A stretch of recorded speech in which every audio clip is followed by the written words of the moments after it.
당협위원장입니다. 네. 자, 그런데 허위사실 유포에 따른 손해배상 청구 소송에서 패소한 결과가 확인이 됐습니다. 예. 자, 앞서서 불법계엄 직후에 그 자신의 SNS에 윤 전 대통령이 탄핵이 되더라도 선관위는 꼭 털어야 된다고 적으면서 그 부정선거 음모론에 동조한 적이 있었는데, 자, 이 과정에서 그 북한이 부정선거에 연루된 게 아니냐는 식의 내용의 글을 공유했기 때문입니다. 예.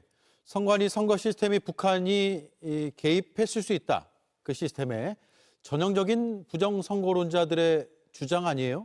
그렇습니다. 그 이수정 교수는요, 그러니까 대북 송금 연루된 기업이죠. 쌍방울이 소유한 업체가 선관위의 서버를 관리한다는 그러니까 이른바 밭글, 그 지라시 형태의 내용을 공유를 했는데요. 네. 다시 말해서 이 쌍방울을 매개로 북한과 이재명 대통령이 부정선거에 연루된 게 아니냐는 식의 내용을 공유한 겁니다. 뭐 다시 말해서 전형적인 가짜뉴스, 부정선거 음모론이죠.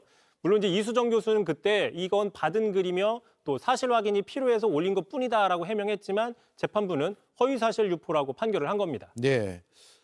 이수정 교수는 가짜뉴스로 논란이 된 게 이번이 처음이 아니라면서요? 그렇습니다. 당장 그 지난 대선 때였습니다. 이재명 대통령의 두 아들이 모두 군을 면제받았다는 가짜뉴스를 올려가지고 민주당한테 고발을 당했는데 올해 초에 1심에서 벌금 300만 원 또 유죄 판결을 받기도 했습니다. 예, 범죄 심리학자이고 그런 경력으로 정치에 입문을 했는데 스스로 가짜뉴스에 자주 빠지는 그 심리는 뭘까요? 그 분석도 좀 해볼 필요가 있을 수 있는데 참고로 이 이수정 교수는 대표적인 그 친윤 정치인인데요.